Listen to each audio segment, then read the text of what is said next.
Good morning, Kuhner country. Okay, Chicken Little, i.e. Anthony Fauci, is now in big trouble. So here is now the absolute latest. First, let me just say this right out of the gate. I think Donald Trump is correct. I think he's not 100, as I like to say, but 1,000% correct. This is clearly one of the biggest scandals regarding Biden's misuse of the autopen in at least 50 years, maybe even the last century. And so there was a huge Sunday piece in the New York Times where the Moonbats at the Times, the water carriers for the Biden regime and for the Democratic Party, thought that they were going to write a piece that exonerated Joe Biden and Dementia Joe. And according to them, they claimed that Biden often gave oral permission to his aides to use the autopen to sign clemency orders, commutations, pardons, executive actions, you name it, across the board. However, in the midst of their reporting, maybe they didn't see it, they didn't catch it, it doesn't really matter. They actually admit that in their interview with Biden, 10 minutes on the phone, as well as numerous aides and senior advisors, that they all admit that Joe Biden did not individually, personally authorize every time the autopen was used. That in fact, they even admit, unbelievably, that there are many pardons he had no idea were actually going out the door.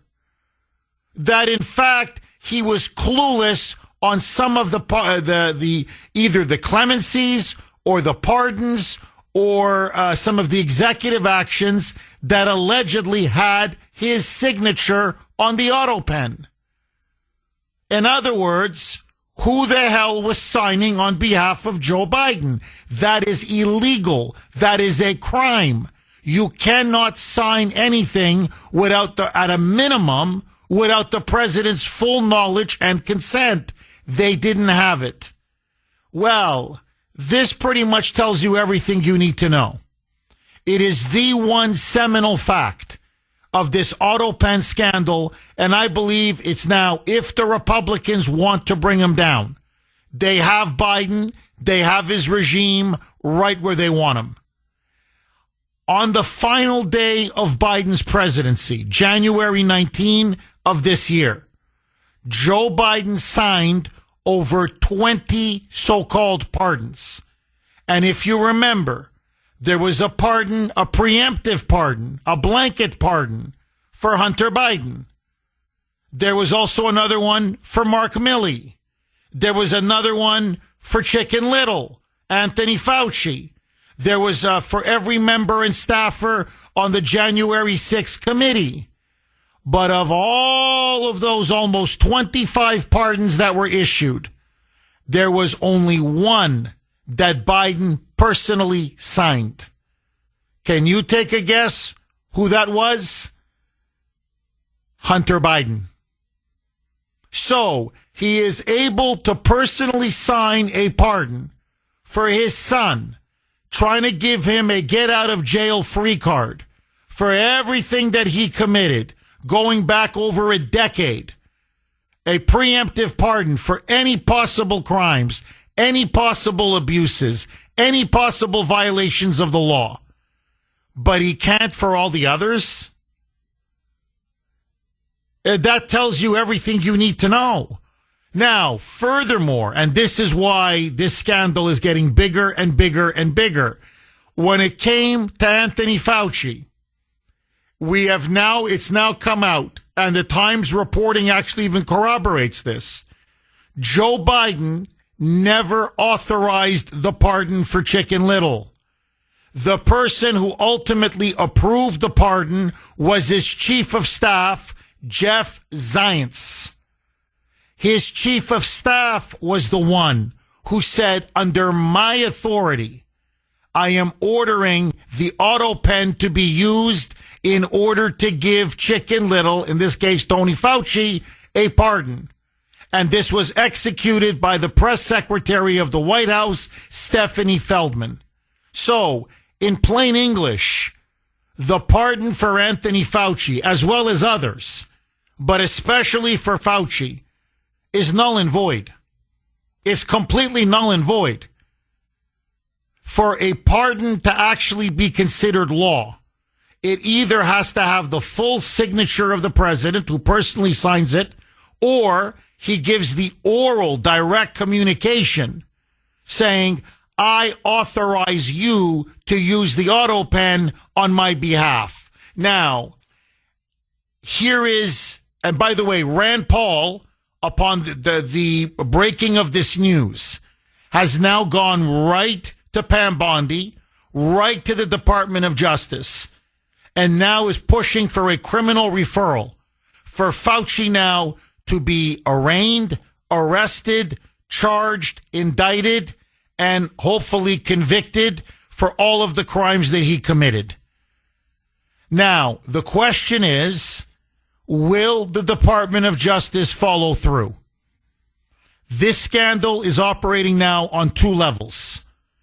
One scandal is we need a full investigation and accountability for all of the people, the decision makers, who illegally abused the autopen to sign on behalf of Biden when he clearly had no idea what they were doing. In other words, this was a crime perpetrated upon the American people and upon our constitutional republic. There were top advisors, and now we're starting to get more names, who on their own signed pieces of legislation, executive orders, executive actions, as well as pardons and commutations, where Joe Biden had no clue what the hell was going on. So a secret cabal of unelected senior advisors were really running the country in place of Joe Biden. We have never had anything like this since Woodrow Wilson at the end of his second term in 1919, 1920. There is now a second investigation that needs to take place, and that is the false pardon given to Chicken Little, to Fauci. Remember, what was so bizarre about that pardon is that it doesn't just exonerate him and shield him and give him immunity for the crimes that he committed during the coronavirus so-called pandemic and all of the decisions that he made that resulted in so much death and destruction and suffering. But it goes retroactively all the way back to January 1st, 2014.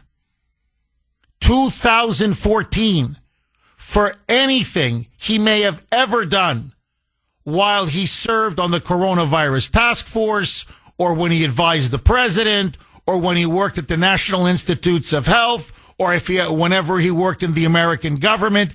Everything he did is now forgiven, which also includes the funding for the Wuhan lab in China, where they were playing with these very dangerous bacterias and infectious diseases that turned into what they released onto the American public and to the world in order to derail Trump in 2020. Now, so they're clearly trying to protect Fauci at all costs. But that was Jeffrey Zients. That was not Joe Biden that approved and authorized that pardon. So the pardon itself was illegal. That means it should be now nullified. And that means that Joe Biden now cannot protect, or his pardon does not protect Tony Fauci. He now must be held fully accountable. And let's not forget, it was Fauci who destroyed this country with his policies that he rammed down our throat. He was the one that effectively oversaw and controlled the federal government's response to the COVID pandemic. He was the one that imposed universal masking and the damage it did to young children. He was the one that ordered the schools to be shut down, damaging our children in terms of their educational and social development. He was the one that shut down countless businesses whose doors remain forever closed. He was the one that mandated that people take the COVID clot shot, the jab, that has led to the massive adverse effects for countless Americans.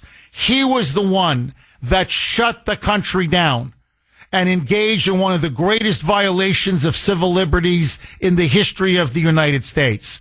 He was the one that committed all of these crimes against humanity. 617-266-6868 is the number. Okay, listen now to President Trump speaking to reporters in the Oval Office about the growing, and it's now becoming a very serious autopen scandal regarding Joe Biden.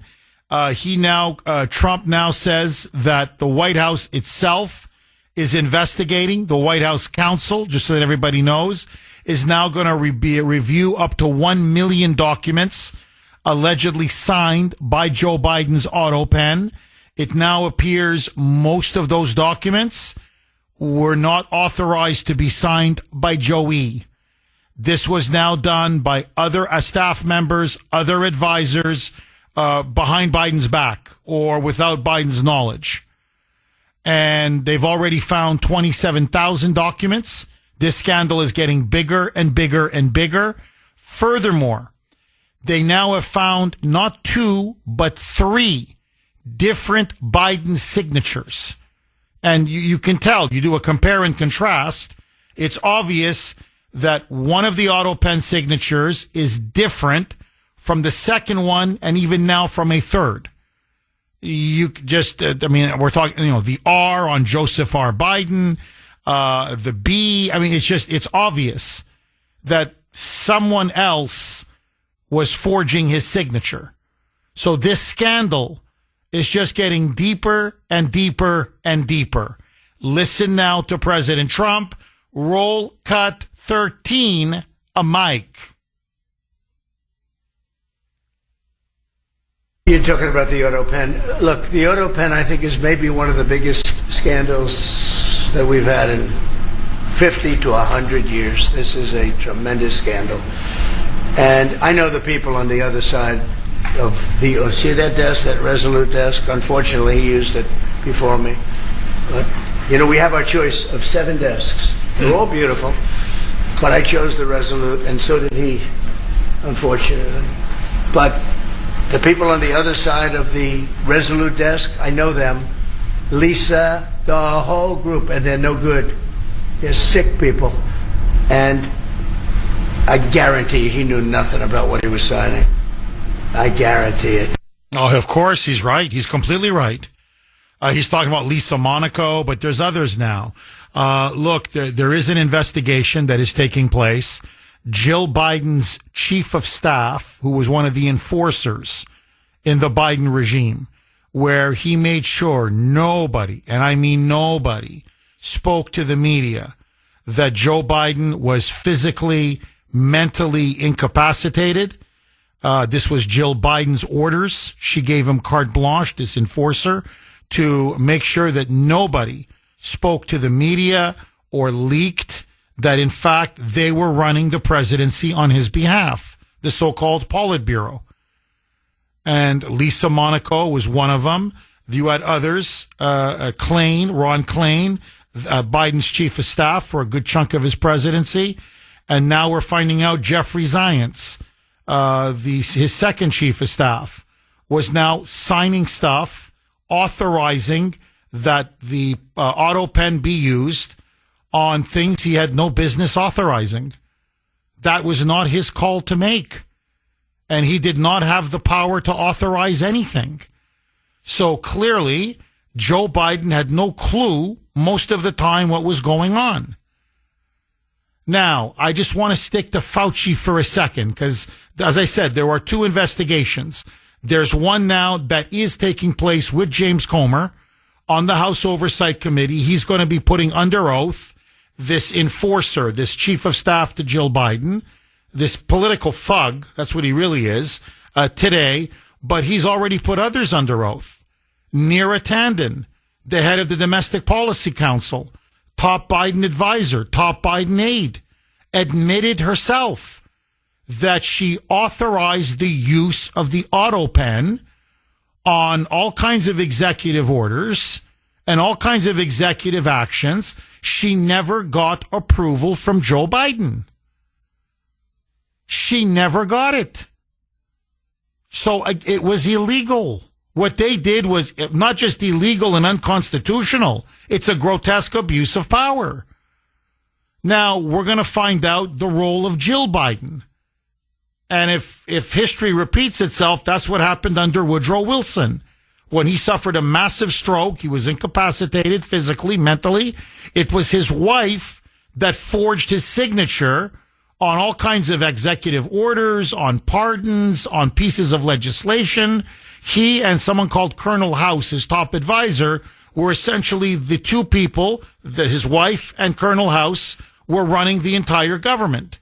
It turned out to be one of the greatest scandals in American history. Well, it looks like Jill Biden played a seminal role as well. Now, I want to just put that on the side for a second. There's a second scandal now, and this, as I said, involves Tony Fauci. Because what is now clear, there's no debate. It was Jeffrey Zients, and I can even give you they have a timeline, in which at 10:28 p.m. on January 19, which was the final full day that Biden was in office before Trump was inaugurated the following day. So January 19 of this year at 10:28 p.m. on the pardon for Fauci, as well as Mark Milley and others, Jeff Zients hit reply all to other advisors and aides, in which he explicitly said, I, as in Jeff Zients, I approve the execution of the pardons for all of these following individuals. And one of them was Chicken Little. He never had the power or the authorization to do that. This means that Chicken Little's pardon not just was a blanket pardon, which I believe is illegal and unconstitutional. 617-266-6868 is the number. Okay, let me ask all of you. Do you think now, with this growing autopen scandal and the unbelievable bombshell revelations that have now come out in the last, let's say, week, that Biden clearly was unaware that many around him were using this autopen, that most of these pardons now are illegal and illegitimate? Will we get justice against Anthony Fauci? That's now the question. And look, let me just put my cards on the table. I think he is one of the most destructive men in the last 100 years in the United States. He is, to me, as close as you can possibly get in the 21st century to a modern-day Mengele. Obviously, no one is Mengele. Mengele was a unique kind of evil. But what he did, funding gain-of-function research, these deadly viruses in Wuhan, the fact that he lied about his own role in that in that gain-of-function research, how this man then used it to line his pockets and get rich throughout the entire coronavirus pandemic, what he did to children, forcing them to wear masks, which has stunted their development, their social development, their IQ development, what he did closing down those schools, knowing that this would hold, this has set back an entire generation. Never mind the rise in suicides, never mind the rise in mental health issues. how many people, family members, died alone because of Fauci? What he did to the economy by forcing a massive shutdown? How many millions of businesses and jobs were lost because of what he did? Permanently, these doors have been shut down, never to come back. How he locked down our entire country, shredded the Constitution, violated our civil rights and civil liberties. And then, to me, the one that really sticks in my craw, how he tried to force how many people to take the jab and put them in almost in an impossible situation, their jobs, their livelihoods, their careers, or take this, this shot, this jab, which clearly now was an experimental jab. It was not approved by the Food and Drug Administration. That was a lie. And it did have adverse side effects, and that they knew for some people it carried very dangerous adverse side effects. And you're looking at millions of people who now suffer from strange cancers. Women aren't able to have children. Young people, especially men, are dropping like flies with congenital heart disease, myocarditis, getting strokes and heart attacks. This is all at the feet of Chicken Little. And he covered all of this up, knowing full well that when he came out and said that those so-called vaccines, those so-called jabs, that they were safe and effective, they were not effective, and they certainly weren't safe, at least for a segment of the population. Now, how does he get away with this? How does he get away with this? He has not been charged up to now with a single crime because he has been shielded and protected every step of the way. And the question I have for Jeffrey Zients, who now must be put under oath because he's the one that signed off on the Fauci pardon, is, well, if there were no charges pending and there was no investigation, criminal investigation into Chicken Little, why did all of you decide to give him a preemptive pardon? You pardoned him not just for what he did during COVID. You pardoned him for anything and everything he possibly did going all the way back to January 1st, 2014. So you clearly knew, this is to me almost an admission of guilt, that he funded the lab in Wuhan, that he funded illegally gain-of-function research, that he bears significant responsibility for COVID and the effects of COVID and the coronavirus after it got out of that infamous lab in Wuhan and then spread not just in China, but eventually was released to the world. Now, you're looking at millions of people dead. And Fauci's going to get away with this? And it's not just about justice. And to me, justice, we demand justice. But God forbid something like this happens again. And it could very easily happen again. I don't want to repeat the same mistakes that we did under COVID. And that's why we need a trial. We need a prosecution. We need all of this to be thoroughly unmasked and exposed. The American people need to know exactly what happened. And all of those who empowered Fauci, enabled Fauci, lied for Fauci, they need to be exposed and unmasked as well. And so, God forbid, if we ever have another pandemic, and I'm telling you we will, we don't repeat the same horrific mistakes. So, for many, many reasons, I'm with Rand Paul on this. I'm not happy with him in many other areas, but on this, he's 1,000% correct. And he's now gone to the Department of Justice, to Pam Bondi, and saying, look, this pardon now is clearly illegitimate. It's an illegal pardon. And Fauci now has no legal immunity. He's not shielded from prosecution. do your job, open, as he put it, he's now put forth a criminal referral. And he's saying, I'm telling you, by the way, Fauci's also lied under oath. I mean, they got him on a million things. But Rand Paul's point is, here's a criminal referral. He's no longer protected by this ridiculous pardon that he got. Go after him, investigate him, charge him, and put this guy behind bars. And so, my question to you, it's a double-barreled question. Number one, should Chicken Little, should Tony Fauci be prosecuted in the wake now of the Biden autopen scandal?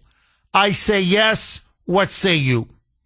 Second question, will we ever get to see justice done for the victims? Will Fauci ever be held accountable?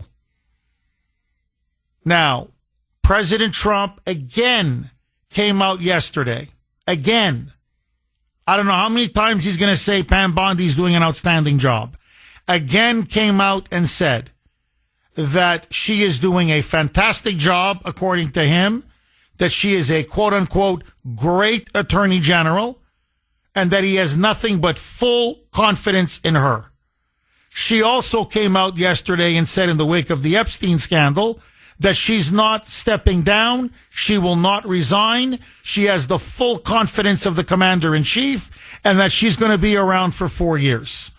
She's going to be there till the end, the full 4 years. Okay, fine. Do you have confidence that Pam Bondi will now investigate Fauci and will press charges and indict him? Is Pam Bondi the Attorney General to finally put Fauci behind bars? Do you believe she has what it takes to do it? And if you really want to open this up, will we see any arrests over the growing Biden autopen scandal? Will Neera Tanden face charges? Will Jill Biden face charges? Will Ron Klain face charges? Will Jeffrey Zients, the guy who signed off and authorized the pardon illegally of Fauci? I don't know. I'm telling you, look, I want them all. Don't get me wrong, but there's something about Fauci. It's his arrogance, his hubris, his lack of any conscience or empathy, the fact that the man is an arrogant sociopath and that he's been coddled and protected by the media and by the Democrats and by so many of our elites for so long. He's the guy I want. I want this guy. I'm not asking for much. As I said to Grace yesterday, I said, all I want for Christmas is Chicken Little behind bars. That's all I want. If Pam Bondi, if your people are listening, if you can do me this solid and actually do your job, investigate and indict, arrest, and convict. I'm willing to look. I'm willing to turn a blind eye, look away on a lot of things. Believe me. Now, do I have confidence she'll do it? Honestly, no. But there's something about Fauci. I just can't quite put my finger on it.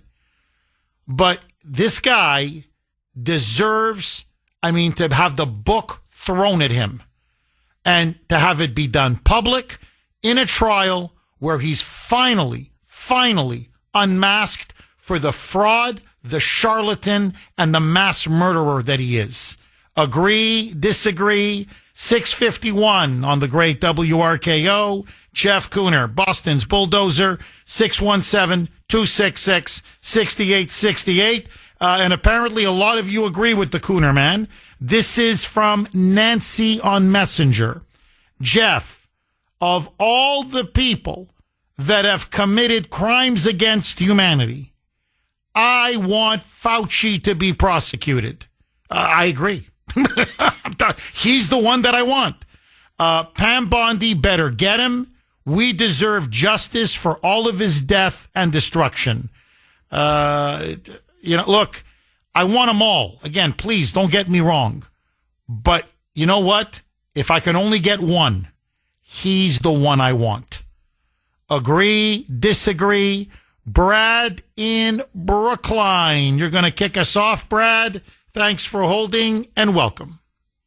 Yeah, Kuhner, man. I should mention that I took 2 of those jabs once because I wanted the green card. Whether I made a mistake or not, I don't know, but I knew the risk, but I wanted the green card. Now, Brad, sorry, when you say the green card, what do you mean the green card? Card so you could travel abroad and things, and at the time I had to take 2 of the jabs to get it. Now, Brad, you know what I mean? No, I understand. Brad, have you had any side effects from taking those 2 jabs? I tell you, me, no. But I know one person in the group who actually died. A whole bunch of us got the shots. Well, I don't know him, but I heard that one person in our group that got the shots died. And my baby brother in Israel, he knows someone who got myocarditis. So this is not some right-wing conspiracy, Oh, you're completely right. No, you're absolutely right. Brad, do you think that there will be justice now with this autopen scandal? And it looks like that whole pardon they gave to Fauci was completely bogus. Do you think now that we will see him in handcuffs? Oh! I'd love to see that creep in handcuffs. This I explained to you years earlier. This locking people down. This is how they got the Jews into the Warsaw Ghetto. They're all disease spreaders, and now all of us Americans were disease spreaders. So hence we should be locked down and our rights taken away. More were taken away from the Jews in the Warsaw Ghetto, but the principle's the same. Oh, you're dead on. You're absolutely dead on. Brad, as always, thank you very much for that call. Really good call. 616, he's right. He's completely right. And look, just remember, this was only a couple of years ago, right? We forget. Again, Americans, that's one of the raps against us. People say this. Americans have short memories. You're always thinking about today and tomorrow, and you forget yesterday so quickly. This was maybe, 3 years ago? That's not that much in terms of time, where Biden was demonizing, remember, the unvaccinated? Saying that the unvaccinated were going to get the vaccinated killed? And that we were putting everybody's life in jeopardy if you didn't take the jab? And he was going on saying that we should all lose our jobs and our livelihoods, and that we shouldn't be allowed to get out of the house. And he wanted to compel every single one of us, every person, to take that jab, or else we couldn't go to work, we couldn't leave our home, you couldn't go to university, you couldn't go to school. And it was only when the Supreme Court intervened and finally said, what are you, crazy? You want to talk about violating people's fundamental rights and freedoms and individual autonomy, my body, my choice, this is it.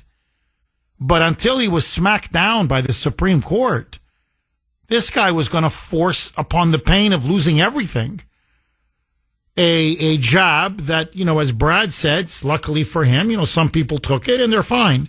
But we know that some people, clearly, there were some devastating side effects. Now, by the way, this is a huge story. Again, the media in the back pocket of Big Pharma are refusing to report on it, but it's there. The lead scientist at Johnson & Johnson. Now, remember, I understand Pfizer, Moderna were the ones that, did most of the jobs. But Johnson & Johnson pumped out, 14, 15 million of these vaccines, these so-called vaccines.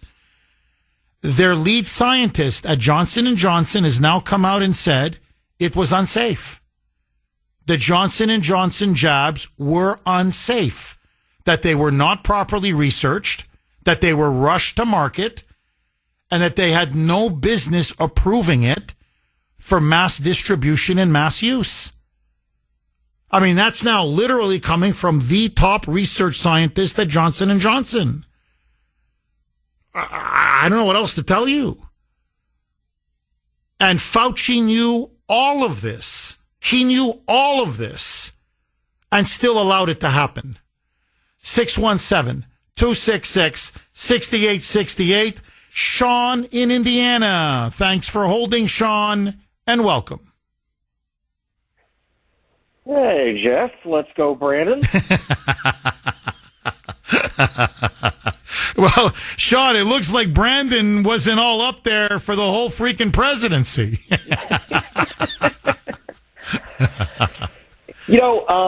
So shout out to whoever, I know a lot of folks that are involved in the programming over at, WRKO. A long time ago, you guys had on the weekend, there was a guest on there. It was a doctor named Marty. I'm going to butcher his last name. I think it's McCary. And he's a doctor, and he was, peddling his book, and it was called Blind Spots. And it sounded interesting, and I got the book, and I read it, and there's a whole chapter in the book. The entire book is about medical problems historically. And there's a whole chapter in here about bad blood. And he talks about, it is funny with Fauci because it's a behavior pattern. He talks about how during the AIDS epidemic, they knew that there were plenty of doctors that were jumping up and down, screaming that the blood supply in the United States was contaminated with HIV because obviously it was new. They didn't ask, where these people were, what illnesses they might have had whenever they were donating blood. And they used to pay people for donations. So a lot of drug users were constantly donating. And he specifically talks about in this book about how because Fauci went out there and said the risk of getting AIDS or HIV from a blood transfusion is 1 in a million, this blood supply is completely safe, there's nothing to worry about, that about 63% of the people that had blood diseases like hemophilia died. They contracted HIV and AIDS, and they died because this guy was out there saying that the blood supply was perfectly safe. And we don't even really know what the true number is because HIV and AIDS was so new at the time that these people were likely just diagnosed as having pneumonia. And then somehow this guy to all the way through the upper echelons of the NIH, and now he's doing the same thing, telling us that, masks, you don't need a mask. Masks don't do anything. Oh, well, I was just saying that because, we wanted to make sure that we had enough masks. This guy has a whole life of crime that he hasn't been punished for. Oh, Sean, very powerful. I couldn't have said it better myself. Sean, look, all I can do is add to what you're saying because you're not 100, you're 1,000% correct. That's why, that's where I really developed respect for Robert F. Kennedy Jr. And it's not that I agree with him on many issues. I don't. But it was his biography on Fauci. I urge everybody, even to this day, it's the best biography on him out there. He has the receipts. He has the goods. And he talks about what you're talking about, Sean. And the other thing that he talks about many things, but the other thing, look, it's a family show. A lot of kids listen to this show with their parents in the car. So I'm going to just soften this up a little bit. The experiments that this guy conducted on beagles, on dogs, let me just leave it at this. The man is sick. I'm telling you, I don't want to get into the manner of the experiments, but the man is sick. And then what he did to those black children in New York, many of them were orphaned or didn't have parents, or they had a mom who happened to be a drug addict or whatever, and they took those children and and they were all black, as far as I'm concerned. I mean, I don't know, maybe one was white or Latino, okay, but, let's put it this way, 99.99999% were black. These were 1-year-old babies, 2, 3 years old tops, and this sick SOB experimented with them, trying to find some kind of a cure for AIDS. And then the side effects and how these children suffered. And of course, they all ended up dying. That's what I mean when I say he's a modern day Mengele. No one's Mengele. Mengele is a monster unique in history. But what I mean is experimenting on human beings, getting them deliberately sick, experimenting on children, on babies. Mengele did that. You know, he didn't do it the scale of Mengele. He didn't do it the kind of diabolical, ingenuity that Mengele did. I mean, playing with eye color. And I mean, he was sick. Mengele was beyond sick. But it's Mengele-esque. Okay, let's just put it this way. I'm like, how could you have done that to those babies? And, I thought, at least on this, where's Al Sharpton when you need him? Like, really, or Jesse Jackson when you need him, or the Congressional Black Caucus when you need him. Like, I go, okay, well, now's the time for you to drop the hammer. Nothing. Because the Democratic Party lionized him. He was their man. And the Democratic media lionized him. And Big Pharma lionized him. And so he was an untouchable. And you're right, Sean. He has committed crime upon crime upon crime. And he just kept climbing the ladder, thinking that somehow he was bulletproof. And, I got to say this about Rand Paul. He's got his number. And, Rand Paul he's gone to Pam Bondi. I don't know if you can make a stronger plea than he has to Pam Bondi. And he's telling her, do your job. So, what I would say to President Trump, if his people are listening, you know what? You want us to, he wants us to change our opinion of Pam Bondi. He thinks we're giving her a bad rap. Fine. Go after Fauci. I'm not asking you to go after an innocent man. I'm asking you to go after the most guilty man on the planet. The guy's up to his eyeballs in all kinds of crimes and murder and death and frankly, torture. So if Pam Bondi won't go after this, then I don't know what to say anymore. Get an attorney general that will. And so, Sean, I've got to ask you, life is about should, but it's also about is. We know he should be prosecuted.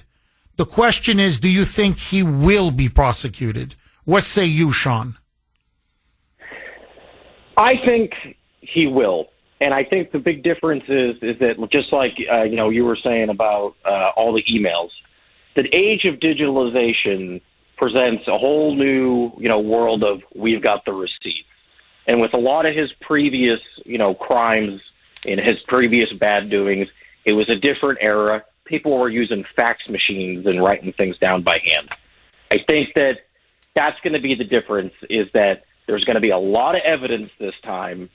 And hopefully this will be the crime that, or the punishment that makes up for a life full of bad deeds. From your lips to God's ears. Seriously. Sean, really, again, nice call. Thank you very much. I know, I say it all the time, but really, best audience in the business. 617-266-6868. Mags in New Hampshire. Thanks for holding, Mags, and welcome. Jeff, thanks for taking my call as always, and God bless you, Mike, and Sandy, and everybody else. Thank you, Mags. I appreciate you always. Hey, I think, like the last caller, that he will be prosecuted. And I want to put a little bit twist into it, because all the stuff that's been happening, and I'm not trying to go backwards this week, but with the Jeffrey Epstein, I truly believe that something is going to happen to Fauci, because now they've got to deal with trying to prove that they're going to do something, okay? Because now they did nothing on Epstein, okay? And they've done nothing that they said they were going to do so far, which sucked as far as I'm concerned, because Nancy Pelosi, a lot of people did a lot of harm to the people of this country during that time and still haven't been prosecuted either. So I would just like to see somebody be prosecuted so that Trump does what he said he's going to do. Because, honestly, there's a lot of criminals in our country that need to be taken down and need to be prosecuted. People that committed crimes against humanity over and over again. And Fauci helped create the disease. So as far as I'm concerned, he's just a killer. So he should be going to jail for many, many, many, many years for all the people that lost their lives. Crimes against humanity. You're completely right. That's what he did. That's what his these crazy super viruses or gain of function research, as they call them. That's what he created in that lab in Wuhan. There's no question now. And that's why they had to give him not just a pardon, which, okay, fine. You want to give him a pardon? Well, not fine. It's wrong, but it's legal. In other words, you can pardon someone for a specific action. No, they go back to January 1st to 2014. It's a preemptive. It's a blanket pardon saying whatever you did, going all the way back 10 years, whatever. I mean, what they're saying is you murdered people. We don't care. You raped people. We don't care. It's all pardoned. Everything is pardoned. Well, that covers the time that he was funding the lab in Wuhan. I mean, it's obvious. That's why they covered it up. And that's why they issued the pardon as far back as 2014. Mags, I want to ask you a quick sidebar question, if that's okay with you. I remember those were very hard years. Okay, 2020, 2021, even going into 2022. A lot of nurses, and these were superb nurses, lost their jobs, their careers destroyed. And these were nurses who didn't, when the pandemic first broke out, they work in the emergency wards. They were working, knowing full well that they could contract COVID and, God forbid, maybe die themselves or pass it on to family members. And they did it without the so-called jab. And yet, when Biden came into power, he then wanted to force it upon them. And many said no. And they lost their jobs and careers, saying it was good enough for us. We were heroes when the pandemic first broke out and we risked our lives. Now, if we don't want to put the jab in our body, suddenly we're not good enough. Suddenly now it justifies, having us fired and never able to work in the nursing profession again. Countless nurses lost their careers.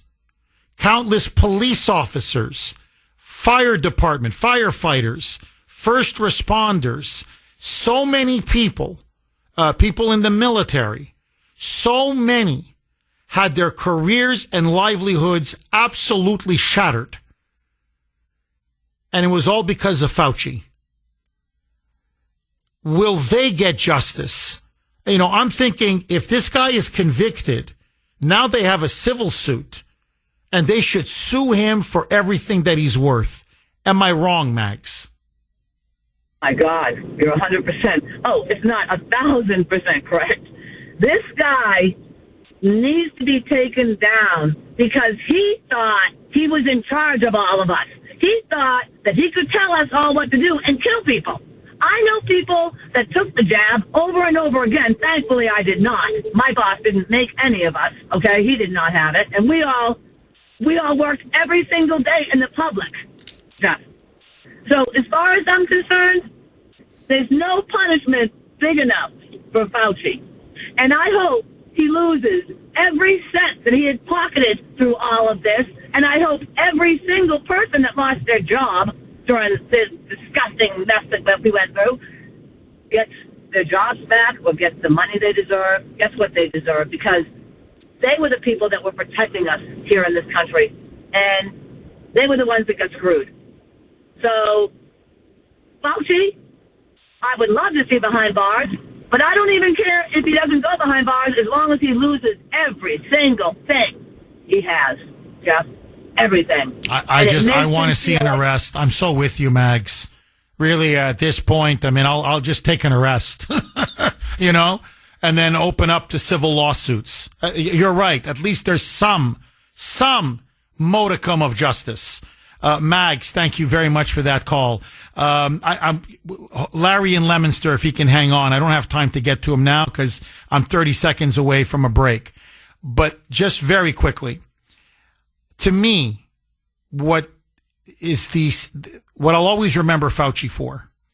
Remember that famous cover story in which he's in these Ray-Ban sunglasses and he's dressed like he's going out to a nightclub and he thinks he's so cool. And he's sitting by a pool and, and so glamorous. And they're trying to make him seem almost like he's a Hollywood type star, a celebrity. And so there he is posing with his stupid sunglasses while the whole time he was pushing jabs. 617-266-6868. Okay, before we go to Larry in Leominster, 7:20-ish, Wednesday, you know what that means. Truth or troll. Take it away, Mike. And now, America's favorite game show, where you get to decide on the Kuhner Report. This is Truth or Troll. Today's entry for Truth or Troll once again comes from President Trump speaking to reporters when he is asked about a planned breakfast between New York City mayoral candidate Zohran Mamdani and AOC. Here's what Trump had to say. Tomorrow morning here in Washington, AOC is hosting Zohran Mamdani for breakfast. Are you invited? I'd love to be. I'd really love to go. I mean, I look forward to meeting them both. I know them both very well through what I read and through what I see. So he wants to go to the breakfast. What do you think, Jeff? Is he just trolling, or does he actually want to go? I think, Mike, I think I'm pretty on safe ground here when I say this. I think he's trolling. I mean, who the hell wants to spend a second with AOC? I mean, seriously. I mean, she's like dumb as a bag of rocks. But Mamdani, communist commie Mamdani, no. I'd say, Donald, don't bring your wallet because he'll pick it. He'll pick your pocket clean. So, no, I think he is trolling. But you know what? Let's let the audience decide. Truth or troll. Trump says he would have loved to have been invited to a breakfast sponsored by AOC to meet with Zohran Mamdani, the Muslim socialist candidate for mayor of New York. Do you think that President Trump was A, telling the truth, or B, trolling? You can vote on our webpage, wrko.com/Kuhner, wrko.com/Kuhner, KUHN as in National ER. And as always, you can also vote on X, my handle, at the Kuhner Report. It's all one word, at the Kuhner Report, KUHNER. Larry in Leominster. Thanks for holding, Larry, and welcome. Good morning, Jeff. No worries at all. I managed to knock out 3 miles with the dogs while I was waiting to talk. So you got your workout in, right, Larry? Yeah, I had to get that done before the heat kicks in. So, Jeff, you started off with one topic and kind of veered off to a side subject having to do with the first part. And I want to address, too, if you can give me some leeway. Yes, go ahead, Larry. So I was my father's caretaker when he had Alzheimer's. I was also power of attorney. This I liken to if I had attempted to get my father with Alzheimer's to sign something or sign something on his behalf, like altering the will or the trust, I'd be 10 years into jail by now. You know, Larry, that's a very, very powerful metaphor, an analogy. It really is. Because you're saying that's effectively what they did with Biden, correct? Correct. Now, I don't think anything is going to happen to Hunter, but I wouldn't say he's out of the woods by them claiming that's the one thing he signed. You know, I could tell him he's signing for new hardwood floors and he would sign that pardon in that mental state. And this is why that doctor, in my opinion, pled the fifth so many times.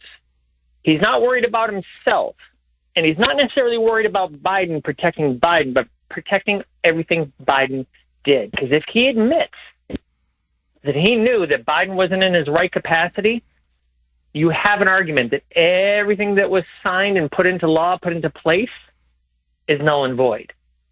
Because a person who does not have the mental capacity cannot sign any contract, any legal document whatsoever. That's what they're protecting, Jeff. Let's make sure everyone understands. I'm not saying they're protecting dementia. They're protecting what they did in dementia's name.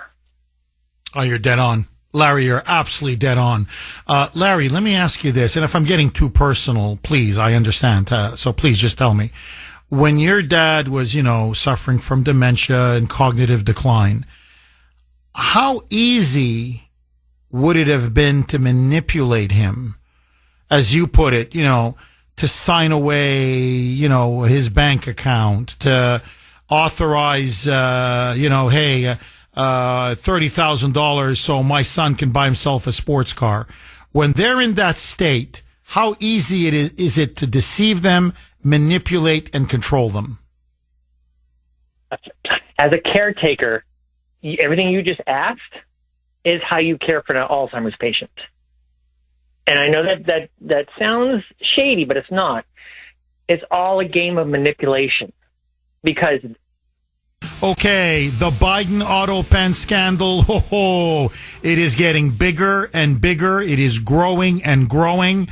The New York Times actually tried to exonerate Biden in a big piece they did on Sunday, and I unintentionally, either the reporters aren't very smart or they just didn't realize the consequences of some of the quotes given to them by the aides. But it's now very clear. Biden has now admitted, and many of his aides have admitted on the record, that he did not, Joey did not personally approve or authorize many of the pardons, many of the executive actions, many of the executive orders that were done throughout his entire presidency. And in particular, for Tony Fauci, and for Mark Milley, and for those who are on the January 6th committee, whether it's Cheney or Raskin or the whole corrupt gang, Adam Kinzinger, all of them, Benny Thompson, he did not authorize that as well. That was done by the chief of staff at the time, Jeff Zients. This means not only were other people running the presidency, which is a crime, blatantly illegal, one of the worst crimes you can commit, but the pardons themselves are now illegitimate and null and void. The Republicans are sitting on a massive scandal. And the question now is, will they actually thoroughly investigate it? And will people go to jail? Let's go right back to Larry in Leominster. Larry, you were making the point you were a caretaker for your dad. He suffered, sadly, from dementia, his sort of mental acuity and cognitive decline, very similar to what Biden had. And you said, look, it's nothing sleazy or shady. But when you're dealing with people who are older, elderly, with their faculties now diminishing day by day, you have to use manipulation in order to get them to agree to do things for their own good. Larry, can you please pick up where you left off and expand upon your point? Jeff, can you hear me? Yes, go ahead, Larry. Okay, so of all the difficulties dealing with an Alzheimer's patient, my opinion, the absolute worst was getting the patient to shower or bathe. It was a frustrating thing, but I learned at the very end, before my father went into a facility, for some reason, Alzheimer's dementia patients become afraid of water. They can't explain why, but they've determined they're afraid. And I'm like, I wish you guys told me this 2 years ago. I wouldn't have been so frustrated. But so it's a game of manipulation to get that man to shower. And a little bit of humiliation where you have to tell him, like, Dad, you smell like a homeless person, And but you do have to, the difference between, how do I put this, being sincere and sinister is your own person. Because I didn't take any Hippocratic oath. I didn't take, swear upon any Bible that I was going to be, honest in all my dealings with my father. Fauci did. He took that Hippocratic oath among everything else. And what's the first thing? Do no harm. And it was just what my conscience would let me do versus a man who apparently has no conscience let him do.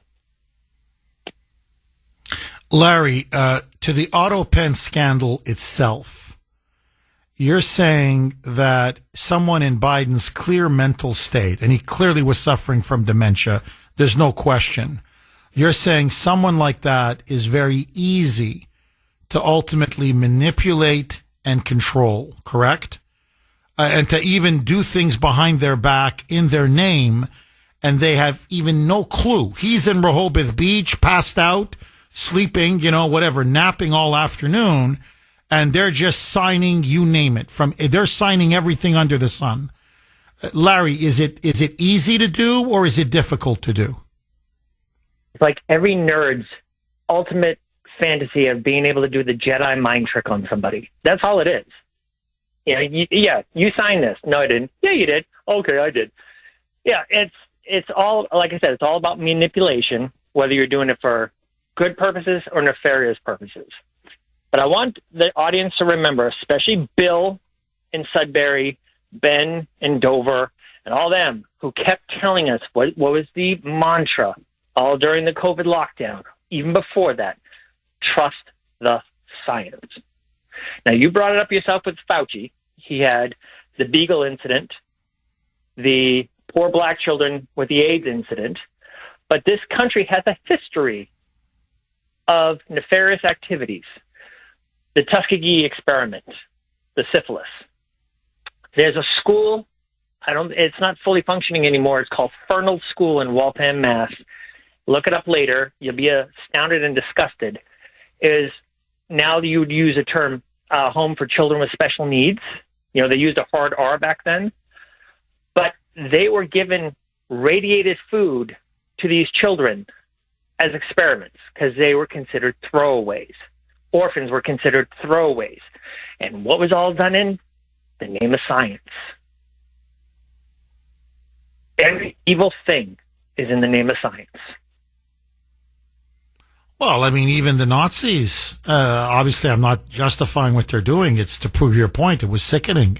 It was morally, an abomination. But much of what they were doing, even in those death camps, was, quote, in the name of science. You're completely right. And no, look, and the other thing that came out was that Fauci had bought a lot of shares in remdesivir. And his protocol was, you get COVID, go straight to the hospital, put you on remdesivir. So, of course, he got a large cut of that. He made a fortune off of this. And then the remdesivir doesn't work. In fact, most of the time it didn't work. And then and it makes you even sicker. And so then they put you on a ventilator. And once you went on a ventilator, it was literally 50-50. It's like, put a bullet in the chamber and spin it. And just, it's 50-50. And, put it to your head. Do you live or do you die? And that's what he did. And so you want to talk about a blatant financial conflict of interest. And that's what he kept doing. He just kept pushing remdesivir. That was his big treatment. Go to the hospital, put him on remdesivir. Remdesivir never worked. And then put him on a ventilator. So for many, it was a death sentence. So many people could have survived COVID had they not followed his sick protocol. And he was up to his eyeballs in a conflict of interest. He made millions just off of remdesivir alone. And yet still idiots like Bill in Sudbury, and Larry, they've never apologized. They never said we were wrong. Instead, no, they act like nothing happened.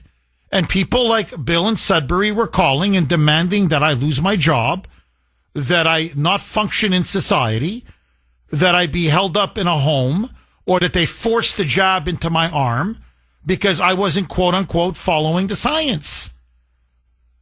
So you're absolutely right, Larry, as usual. You're absolutely right. Larry, very quickly, we have less than a minute. You're a realist. You're hardly wrong when it comes to predictions. Will Fauci see bars? Will he see the inside of a jail cell? Will he be arrested? Holy sir. Think about what they did to Jones there, the nutball DJ, talk show host. I'm forgetting his first name. You know who I'm talking about. Alex Jones. Alex, thank you. Alex Jones, $1 billion for speaking his mind. He did not physically harm anybody, and he was ordered to pay $1 billion. What I see happening really quick is he loses the pardon. He'll also lose immunity or partial immunity, whatever the hell you want to call it, because it's such a big scandal. If people sue him and is shown by a preponderance of evidence, because it's not as harsh and criminal as it is civil, that will open up the door. Oh, to him losing his shirt. Oh, I hope you're right, Larry. Oh. I'd like prison. Please don't get me wrong, like for the rest of his life, because he deserves it. 617-266-6868 is the number. Okay, it brings it all back now. Oh, it really does. Text line is on fire. Let me just, you can text us 70470. This is from 603. Jeff, always remember, here is a list of the employers who never required their employees to get vaccinated.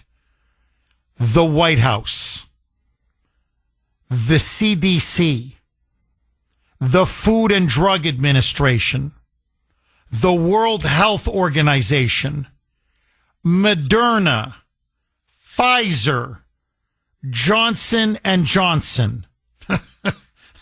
So, Jeff, those people who mandated the dangerous, ineffective, experimental jab never mandated it for their own people. And the reason why should be pretty obvious. Now, notice, Fauci didn't mandate it for his department or at the National Institutes of Health. Why is that? He wanted all of us to take the jab. How come he didn't want the people himself and the people under him to take the jab? 617-266-6868 is the number. Okay, let me just read one more, and then I'm going to go right back to the blazing phone lines. This is from Marianne, and she messaged me, and this is what she said. Jeff, good morning. I have a story I need to tell you. At the time of the COVID pandemic, I was trying to look for another job, and I found work with a major health insurance carrier, and the job was to work from home. One of the questions on the application asked if I was vaccinated for COVID, and if not, I would be required to get one. Would I willingly get one? I said no, I wasn't vaccinated, and I don't see the need to get one because it's a work from home position. So I'm not going to be around anybody at work. No one's going to catch COVID from me. Yet they declined my application for a work from home position. This is how bad it got. Governor Ron DeSantis, she lives in Florida, Governor Ron DeSantis came in at the 11th hour. And because I was due to lose my job on a Monday, and the prior Thursday he had signed into law that we couldn't be forced because of our we couldn't be forced to take this jab because our medical director was literally drooling to force us, to make us get that clot shot. You know, that's the other thing. And by the way, remember the insanity? How, well, I'm working from home. Like I'm not leaving my house. I'm not ever going to enter the office. Why do I need to take the shot? No, you got to take the shot. The hysteria. And, and DeSantis, turned Florida into the Freedom State where you couldn't force people to take this jab against their will. But it wasn't just the hysteria. Notice how they were so willing to infringe upon and take away people's basic freedoms and human rights. And all of it cheered on by the left, by Democrats, and by the media. And, the stress, you got to pay your bills. You got to put food on the table. You got children. You got to you got to take care of your own kids. So you got to weigh the fact, do I take this jab? I don't know. I may have adverse side effects. I may not have adverse side effects. Again, back to Russian roulette. Spin the barrel. Or I don't take this job, which means I won't be forced to take the jab, but how do I feed myself and my children? That was all ultimately Fauci. All of it. He's got to pay. He needs to pay. 617-266-6868. Carol in Medford. Thanks for holding, Carol, and welcome. Oh, good morning, Jeff. Hi, How Carol. are you? I'm good. How are you, Carol? Good. Well, I don't think you're going to get your Christmas present. I think whoever stopped the president and Pam Bondi with the Epstein list, I think they will do the same. And don't forget, they signed a lawsuit that you couldn't sue with COVID. And the president at the time funded Fauci. He should just stay on Monkey Island with no money. Thank you. Thank you, Carol. I really appreciate it. Well, look, at a minimum, if they can somehow, peel away this pardon, sue the pants off of them. Just sue the mother of all civil lawsuits. Just sue him for every penny he's worth at a bare minimum. Carol, thank you again for that call. 617-266-6868. Okay, this is from 781. I got to tell you, a lot of you out there are very pessimistic. A lot of you are saying, Jeff, Santa's not coming this time. Forget Santa Claus and Christmas. You're not getting your gift, Jeff. And you've been a good boy, but you're still not getting it. So this is from 781. Jeff, just a few short weeks ago, former FBI Director James Comey committed a clear crime with his 8647 post, which egged on the murder of President Trump. Had a former Trump official done such a thing aimed at Joe Biden, how long would it have taken for Merrick Garland to bring charges? Before his coffee cooled. That's how long. Pam, be like Garland. Jeff, I am betting you'll be getting coal in the Christmas stocking, not Fauci. Little Fauci is too big to prosecute or even investigate. So now I'm getting coal. I'm not getting Fauci, I'm getting coal for Christmas. 617-266-6868. But no, it's true. I mean, in some sense, it really is true. James Comey should have been arrested. He was clearly inciting someone to assassinate and murder the president. And, 781 is completely right. If this had been, a Trump official, I don't know, Peter Navarro, Steve Bannon, whatever, a former Trump official who had threatened Biden, say what you want about Merrick Garland. Within 2 seconds, there would be handcuffs on him. They would be dragged in front of court. I mean, they would have thrown the book at the guy.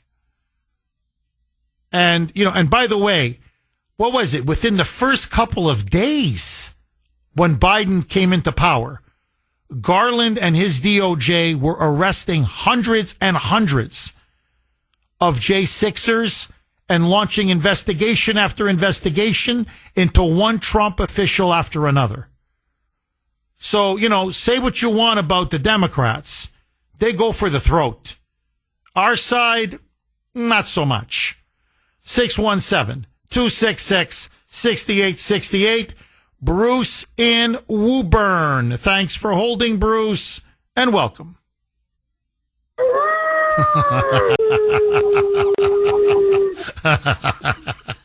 Bruce, Fauci may be the ultimate moonbat. So let me, Jeff, just do me this favor. Let me rant I'm not going to go to Fauci right away. Bruce, do me a favor. You can rant. Go ahead. But please, can you pick up your phone because you're on speaker and we can hardly hear you. You hear me now? Yes, loud and clear. Go ahead, Bruce. All right, because I'm working. Because I work. I'm 69 years old and I work. And I'm paying for all these illegals that are here. But let me get back to my original point is, when that whole giddy-up got on, they should have gone with herd immunity and then not making everybody take jabs that weren't even qualified yet. Two of my sisters almost died. My friend's mother died, my closest. She was a Sicilian woman from Gloucester. Anna Sanfilippo. She was the greatest lady. And they basically killed her with their I can't even, I don't want to get shut off on your radio station, Jeff. I've been shut off for dropping the F-bomb. Yeah, just say stupid. Say stupid jab. Just say stupid jab. If you want, say effing jab. Just say the effing jab. So I'm just really beside myself because I've lost so many people to that stupid. And now let me get back to Fauci. And I had told you this numerous times. His head should be on a pike. On a pike, Jeff. If I knew who he was, I'd hunt him down and I would go to jail for the rest of my life and I would shoot an arrow in his head. This is how I feel about that. He's worse than, and they keep calling Trump Hitler. They keep going with this, going with that. And listen, this guy's worse than Hitler. He's killed millions, Jeff. And we're letting him lay. And why? And Tim, all the guys and the women that we have in office that we put in there to clear up this stuff. Why isn't this SOB hanging in a jail cell? Well, Bruce, let me read to you something that I got. This is from Eric on Messenger. And you and he, both you and him are on absolute the same wavelength. Here's what he wrote. Fauci is a 21st century Hitler who committed genocide as he was experimenting on the human race at the same time that he was power tripping. He went from experimenting on dogs, monkeys, and then on the human race. He was a mad doctor gone wild. He was playing God at our expense. And Bruce, that's what he did. You listed all those people that died from the jab or really suffered because they were forced to take that jab. That was Fauci playing God. This mad scientist, this mad doctor at your expense, at the people around you, at our expense, at everyone's expense. And justice demands that he go to the dock. Bruce, we had the Nuremberg trials after World War II, where all the living, remaining Nazi leaders were put on trial. And with a few exceptions like Albert Speer, most of them were given the death penalty. And they were either hung or by firing squad. And so Fauci deserves to go to the dock. He needs to be tried for crimes against humanity. And yes, he should definitely be given the death penalty. To me, there's no question. This screams for the death penalty. And, Bruce, the sad thing is, if there's any consolation, I don't know how you can take consolation in your immense loss, but there were so many others. It wasn't just you. that lost such close friends, family members, because of what he did and what he pushed onto the American public and onto the world. Bruce, final word to you, my friend. So, Jeff, you mentioned the Nuremberg trials. I happened to, the woman that was the stenographer at the Nuremberg trials, I was in her home in Houston, Texas, playing golf with her son and the guy that I moved down there because I was a relocation engineer. I was a bed bugger. I was a mover. And I got to meet her, and her whole place was full of books and just to be in her presence, Jeff, I'm humbled by that. But this guy, he needs to get dead, not just put in jail. No, he needs to get executed, Jeff. Oh, you're right. No, he needs the Nuremberg treatment. You're completely right. That's why, honestly, Bruce, I want a trial for this guy, like we had for those Nazis. I want the American people to see it all, to reveal it all. So, A, we get some justice for all the victims, and B, this never happens again. Bruce, one of your best calls. Truly, one of your absolutely best calls. Bruce, thank you very much for that call. Dave in Dunstable. Thanks for holding, Dave, and welcome. Call. Hi, Dave. Hi, Jeff. Jeff, the problem here is you, me, and this audience, we're simple-minded. We don't understand the science behind the auto pen. That's the problem number one. And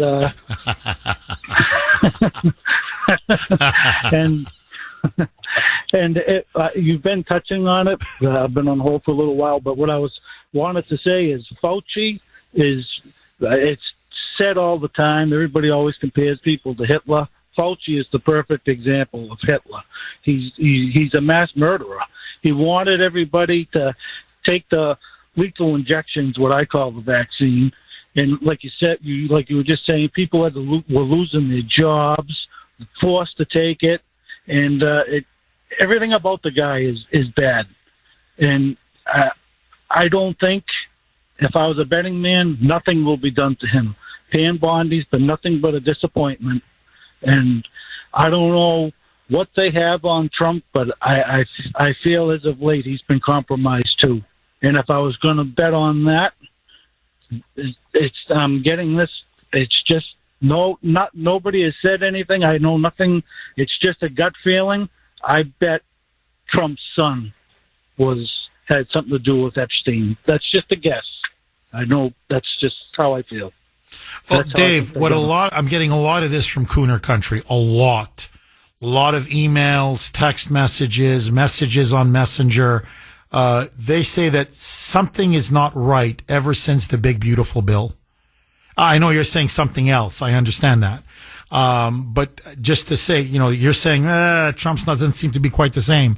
A lot of people are saying, Jeff, I don't know if he used that information to twist a few arms to get them to vote for the big, beautiful bill. And obviously you're saying something different. I get that, Dave. But they're saying it's not the same. Something is different.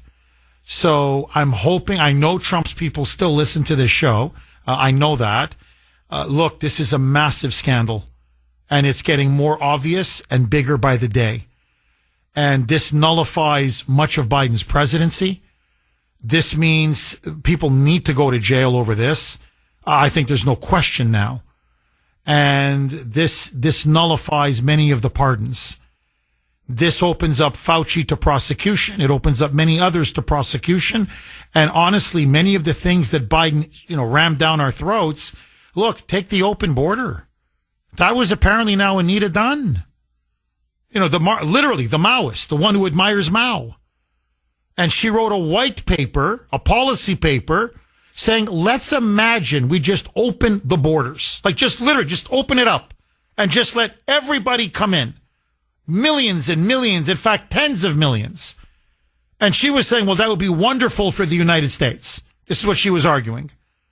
And so it was almost like, Fauci was experimenting on human beings. They were experimenting on the country. It was like a massive, sick experiment. And you've got, you've got Joe Biden, who's out to lunch for basically 4 years. He was completely out to lunch. And they were signing everything, and this guy had no idea what they were signing. And now they were so sloppy, Dave, that they've got 3 different signatures for the autopen. And they're all different. That's the point. It's not even 1 signature. It's not even 2 signatures. It's now 3 signatures. And increasingly, they keep pointing the finger at Jill Biden. Others were involved, no question. But you want to know the Lady Macbeth, the power behind the throne, the one that kept threatening people, saying, shut up, everything's fine with my husband. She didn't even want him to leave at the end, even after the disaster on CNN, when he was the joke, a national joke. She still kept saying, fight on, Joe is fine, what's wrong with everybody? And that's when Obama stepped in and Hillary stepped in and Pelosi stepped in and, they all put the knife in saying, we're going to get destroyed. Like, we've got to get a new candidate. It's this guy, come on, look at him. He's drooling on national television. What is wrong with you? But, Dave, there's no question now. This autopen scandal is huge. And the evidence now is overwhelming. So we're going to see what Pam Bondi's made of. 617-266-6868 is the number. Okay, it's the Kuhner Country poll question of the day, sponsored by Mario's. Mario's Quality Siding, Roofing, and Windows. Did President Biden have enough mental acuity in his last year in office to knowingly delegate autopen signings? So even if, let's say, you accept the narrative that the Dems and the media are pushing, that this was all Biden orally saying, sign it. Just sign it. What? Sign it, I said, damn it. Okay? All right, which is not true, by the way, but let that go. Even if you accept it, did he have the mental acumen, the mental capacity to be able to knowingly delegate, have to have other people sign the autopen on his behalf? A, yes. B, no. I'm a no all the way. This guy had no clue at times where he was, what his name is. Seriously. This guy, he was falling. He was shaking hands with the air. This guy had no mental capacity to make any decisions whatsoever. I'm a no, but that's me. I want to hear from you. You can vote on our webpage, WRKO.com/Kuhner, WRKO.com/Kuhner, KUHN as in national ER. You can also vote via X, my handle there, at the Kuhner Report, all one word, at the Kuhner Report. KUHNER. Betty in Quincy. Thanks for holding, Betty, and welcome. Jeff, how's it going? Good. How are you, Betty? Good. Trying to survive this Miami heat wave over here, but all good, Jeff. I have to say, that's a capital B for me. N to the flippin' O. Everybody knows it. It's really clear. Jeff, I just wanted to talk to you about Fauci and what a complete monster he is.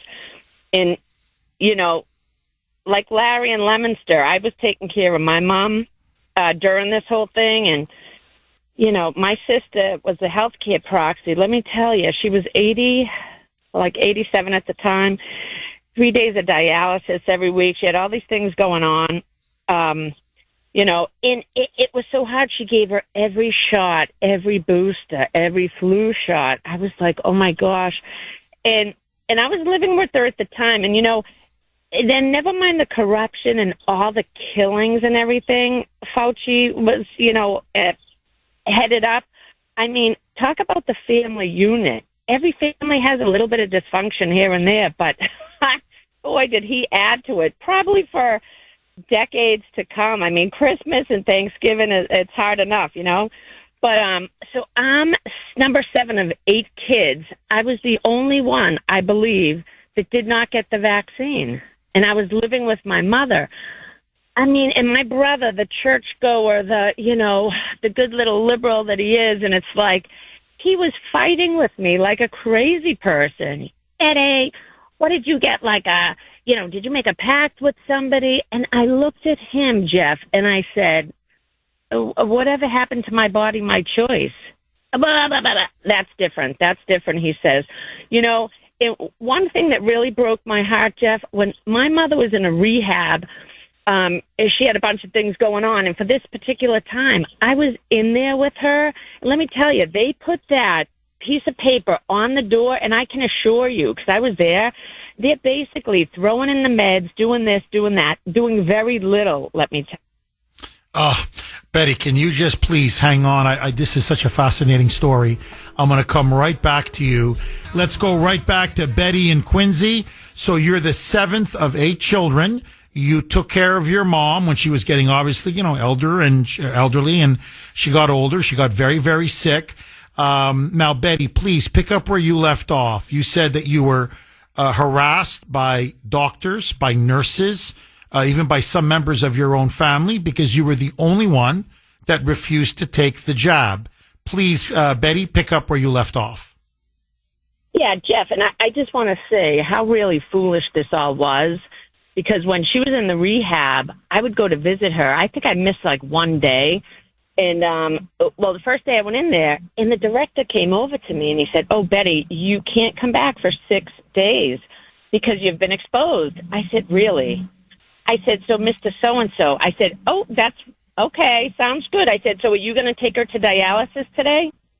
He said, oh, we'll make an exception.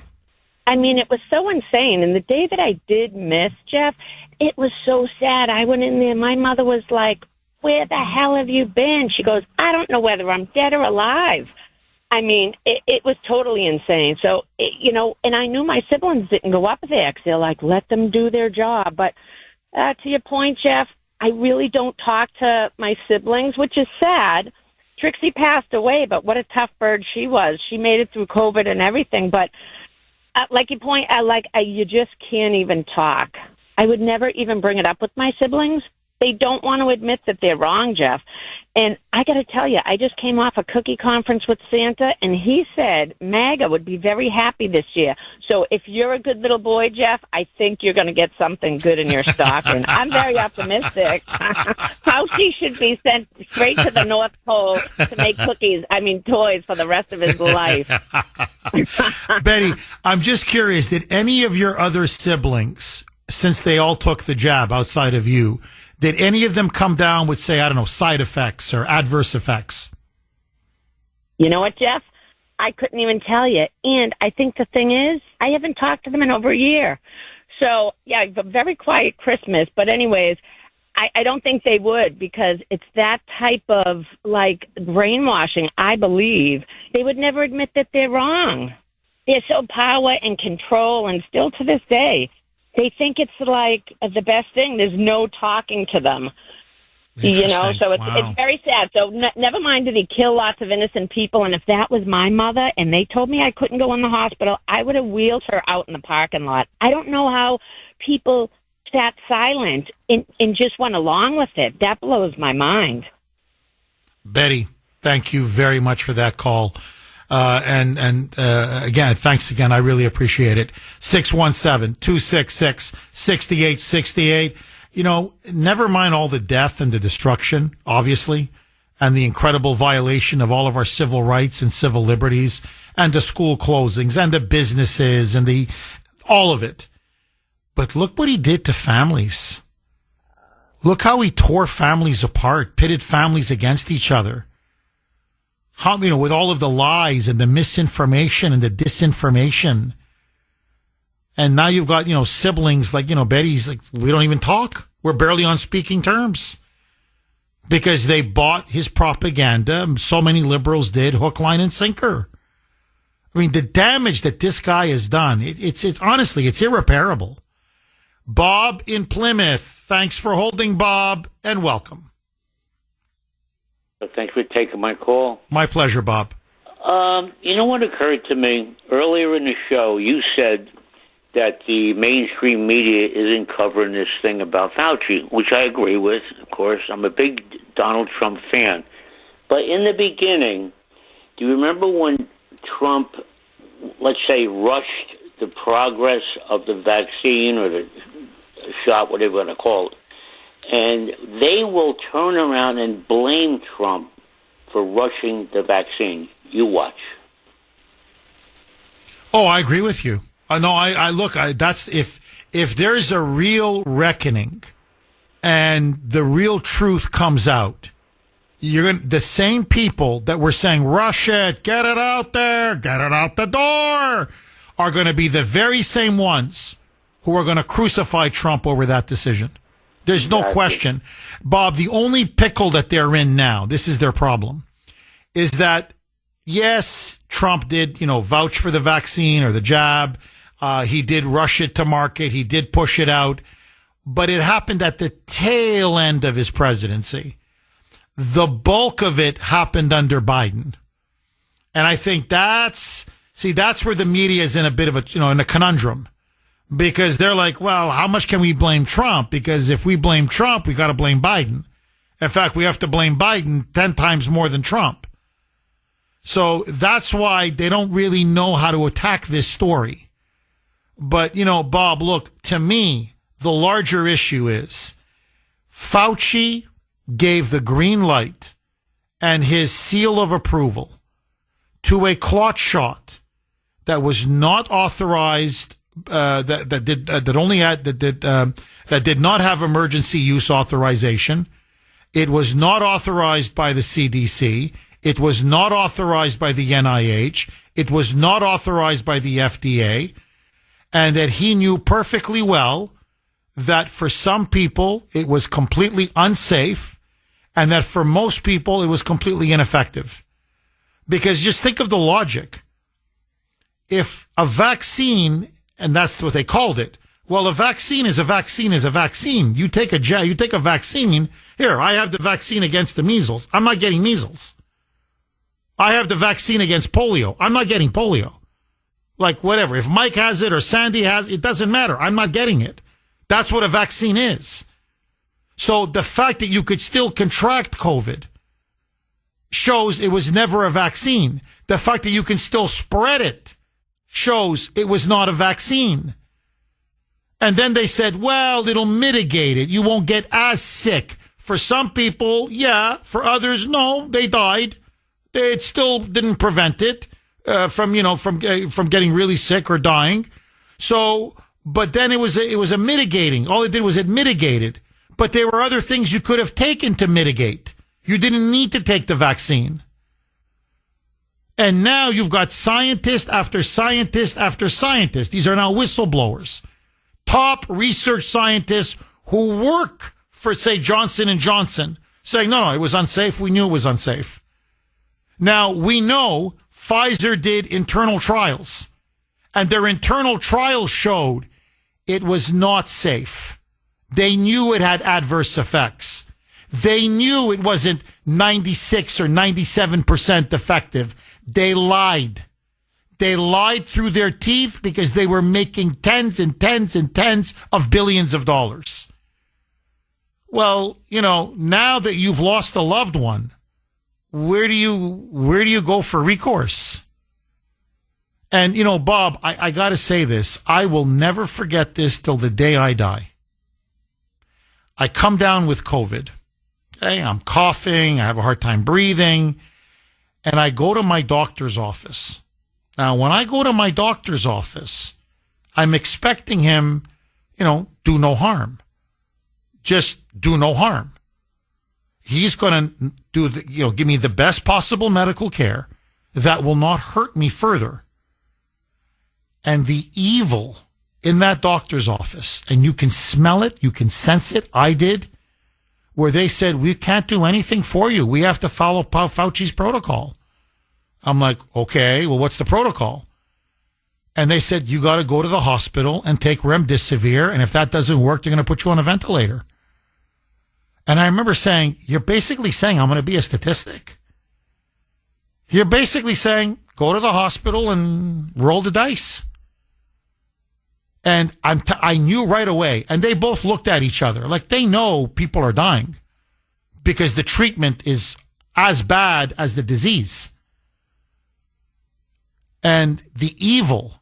And I walked out of there and I said, if I go to the hospital, I'm dead.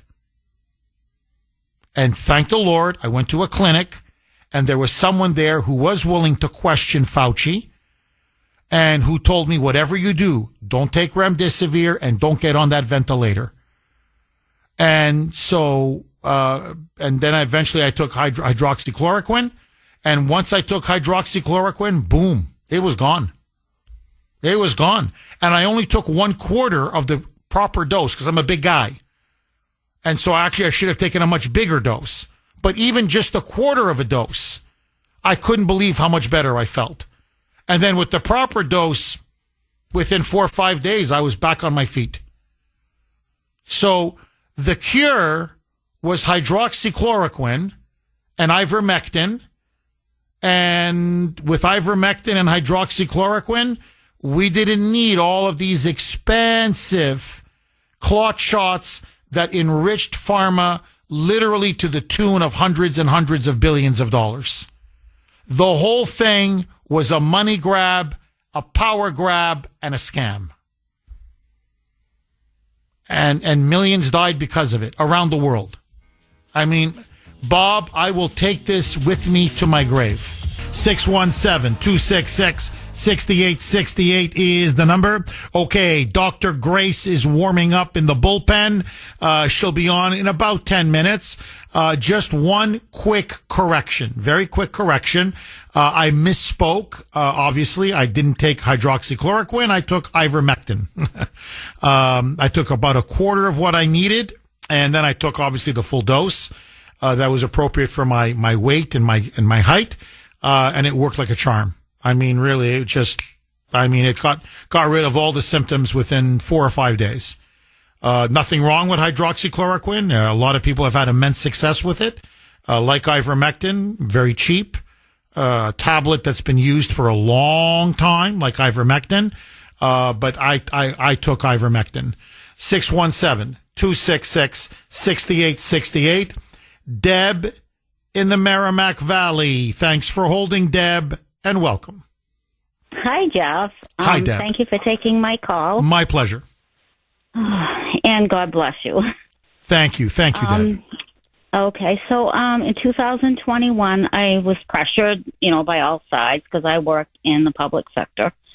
I took one J&J shot. It was actually the day after, the same day they took it off the market. I was at work and we have a TV and I saw it a few hours later. I'm like, oh boy. But anyways, what happened was I was really inside. I was so adamantly against getting this. My children didn't, my grown sons.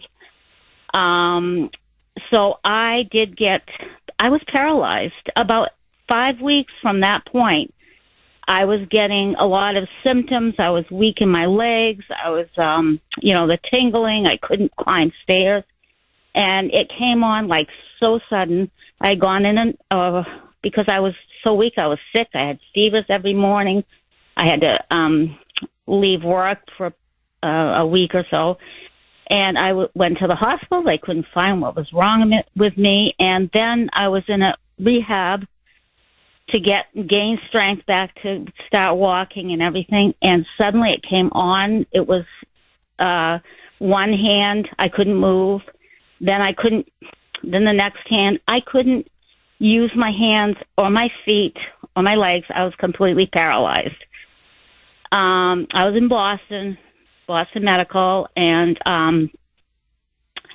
for a period of time. So when I went in the hospital, I that was the 1st of July. When I came home, it was the middle of October. The following year, when I was learning to walk again, I fell. I broke my femur. I was back in hospital and rehab. Then 2 weeks later, after I came home, I fell again, broke my shoulder, back in hospital and rehab, and I lost 3 inches because my back, my spine compressed. So, oh my God. ATLL, and I was basically alone because most of my family lives in central Maine, so they couldn't really be with me. It's like a 4-hour drive. I have 2 sons, and they did what they could. You know, they have, you know, one of them has a family and stuff. But yeah, I'm a widow also. 2011, my husband passed away, so it's been a while, but I was, you know, basically alone. But in a period of 2 years, I was hospitalized or rehabbed for 1 solid year. I was working full time. I was a healthy person, never took 1 pill. Now I'm on chemotherapy because I have a autoimmune disorder. I'm on chemotherapy for life, a pill form. Boston Medical knew what they were doing. They gave me, I had chemo infusions for about 1.5 years. I had to go back every month. Deb, if I'm getting too personal, please tell me. This is heartbreaking. I can't tell you how heartbreaking this is. Have you gotten some? Have you recovered? Have you gotten some of your movement back? Are you still paralyzed, or are you able to move your hands and walk and move your feet? Because I have a strong constitution, and also I have faith, and I just worked from where I was. Like I said, at one time, you used to work at a bank as a receptionist. That was your full-time job. Now your full-time job is to drop things and pick them up all day long. That's what I did. I was constantly dropping things, learning to pick up things again. And it was like a baby learning to walk again. You know how they fall and stuff, but I have osteoporosis. I have that anyway. So, but yes, I can walk. I can drive. I couldn't go back to work because, you know, they held my job for a long time, but I couldn't go back because I was wheelchair bound by the time they needed someone. And then I really couldn't. I couldn't write for a long, long time. And, I would scribble like a baby. Yeah, I can't even believe it. But yes, I thank God I can walk. I am left with severe neuropathy on my feet and my legs. I can't feel my hands. I feel like I have sometimes they feel like bear paws. That's all I can think of. I feel like I have sick pads. I can't feel, like the hair. So Deb, really, in a sense, you've never been the same since. Never. No, I can't walk. I can't walk a mile. That used to be my favorite thing. I used to love walking through trails, and my husband and I used to do a lot of walking, but I would walk when I could. But now I can't. I can't walk anymore. And no, it's changed my life completely. I'm a whole different person. I am so sorry. I am so sorry. Deb, would you like to see Fauci arrested and charged? Because, he was the one that put all this pressure on all these private companies to force employees to take the jab. Would you like to see him arrested and put behind bars? Hoping and praying if there's any justice in this world. And if God cares for the people who love him, the simple people who had to do this, they had no choice. If I hadn't worked, I wouldn't have gotten it. But, Well, you had to work, of course. You got to feed yourself. You got to pay for a roof over your head and pay your bills and, and eat and live. Deb, I am very sorry. I'm so sorry this happened to you. Deb, God bless you. Just please stay strong. You got an incredible spirit, an incredible attitude. God bless you, and thank you for sharing your story. Deb, thanks again. 617-266-6868 is the number. Hopefully some liberals are listening. hopefully some Democrats are listening and you listen to Deb's story. Do you see what you've done? Do you see what Fauci did? Do you see what Biden did? This woman's life has never been the same. And compared to some of the others, she's actually the lucky one because she's still alive. And yet you still won't, you won't. So she's lying. You don't want to recognize reality. You don't want to recognize what everybody's lying. All these millions of people are lying. All of these people are saying they've had adverse effects from taking the jab. Like, there's got to be a point where you have to ask yourself, where's my humanity? Because you're selling your soul to the Democratic Party, and I'm telling you it's not worth it. Nick in Weymouth. Thanks for holding, Nick, and welcome. Jeff, by the way, speaking of the vaccine, what happened to the HIPAA law? Why do we even have a HIPAA law? How could they ask you, have you been vaccinated? That is a great point. Seriously, Nick, that is a great point. But please, keep going, my friend. Let's not forget NIH Director Francis Collins. He's the rat in synchronization with Fauci. They need to explain how and why they lifted Obama's ban, which I assume was an executive order, on the ban of gain-of-function testing. I could never find that. I mean, it's just me looking. I never saw where Obama chimed in on that, and I'm not defending Obama. Why the hell was he looking for a ban in 2013, 2014? What was that all about? Maybe we should ask the Harvard professor who was grabbed up in Trump's China initiative, which should be brought back. Amazingly, I think he was jailed for a certain amount of time, but he went 24 times to the Wuhan lab with bags of cash back and forth, and all they got him on was like income tax problems. I guess he should have had Hunter Biden's attorneys. But what I'm saying is, what the heck was that all about? And we had a case right here in Boston. Was it a Harvard one or a BU representative from China working here at one of the universities? I believe it was Harvard. Who was grabbed with 24 vials? That's right. Of whatever. That's right. No, you're right. No, that's right. No, you're completely right. And look, Nick, Francis Collins was, and he got away scot-free as well. He was Fauci's boss. And there are emails between Collins and Fauci where they know that they're implicated in funding the lab in Wuhan, where they know they're doing gain-of-function research, where they know they're breaking the law. You know, you mentioned Obama's executive order. They know that they're breaking the law.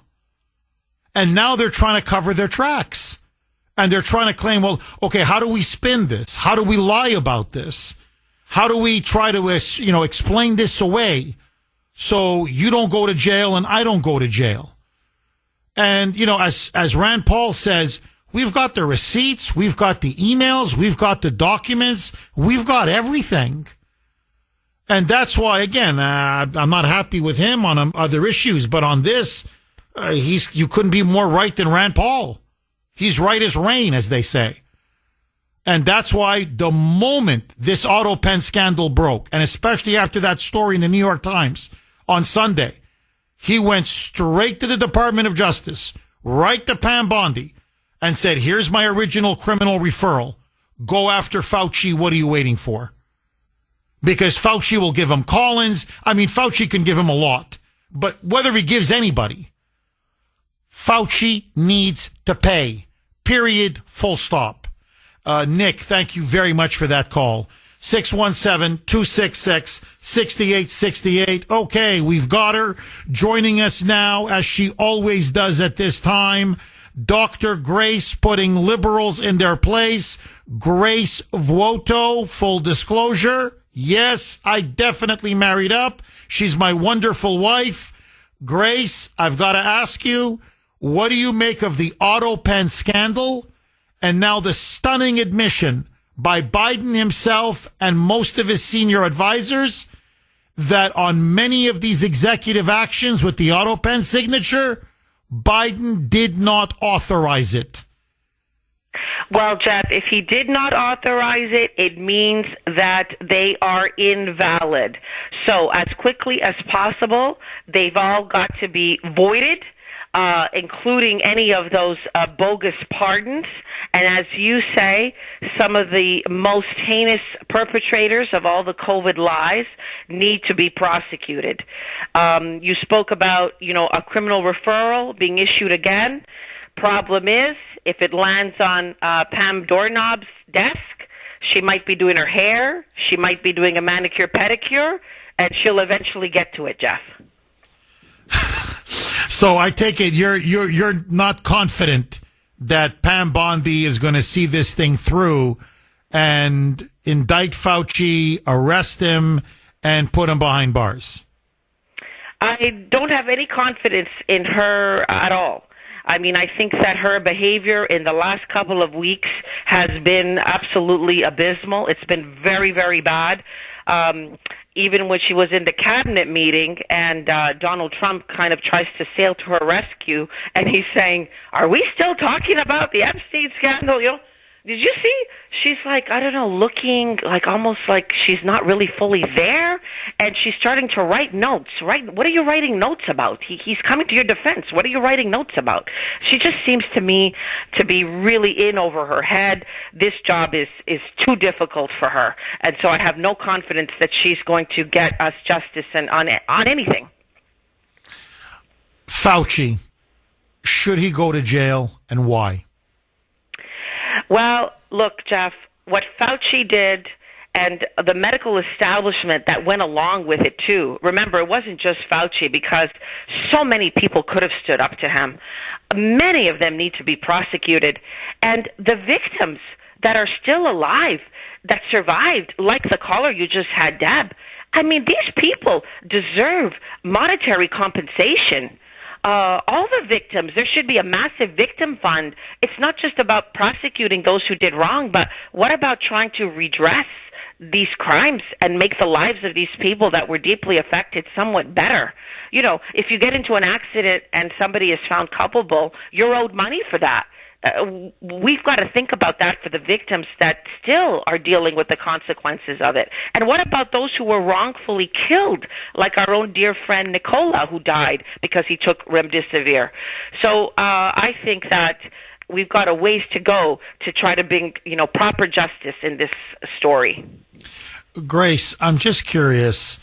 You look at the damage that was done to the kids, the school closings, the masking, the forced masking, where now there's a huge problem. They're saying it's affected IQ, mental development, emotional development, the ability to speak, the ability to communicate, the ability to make basic facial expressions, that we have set back an entire generation. And all of this was being pushed by Fauci, by Democrats, and by many liberals. Is this going to be with us now for the rest of our lives?